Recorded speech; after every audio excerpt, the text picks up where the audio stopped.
Hi friends, ఈ రోజు ఇంకో బిర్యానీ సీక్రెట్ చెప్తాను. ఏంటంటే చాలా మంది మన వీడియోస్ కామెంట్ సెక్షన్ లో దమ్ చేసిన తర్వాత బిర్యానీ మాడిపోతుంది, ముక్క సరిగా ఉడకడం లేదు, సొల్యూషన్ ఏంటో కొంచెం చెప్పండి.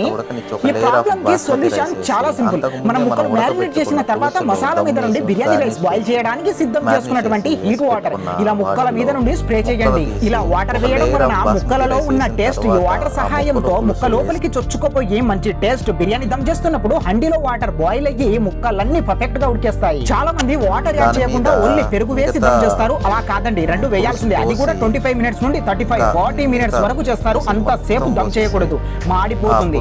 Biryani them just 7 minutes stove high flame లో, 8 మినిట్స్ స్టవ్ లో ఫ్లేమ్ లో, జస్ట్ 15 మినిట్స్ చాలు. స్టవ్ ఆఫ్ చేసేసి 30 మినిట్స్ తర్వాత సర్వ్ చేసుకోండి. ఇంకెవరికైనా కుకింగ్ గురించి డౌట్స్ ఉంటే వీడియో కామెంట్ సెక్షన్ లో కామెంట్ చేయండి, అందరికీ ఆన్సర్ ఇస్తాను. By the way smart request, మన ఛానల్ ని సబ్స్క్రైబ్ చేసుకోండి. దమ్ బిర్యానీ రెడీ.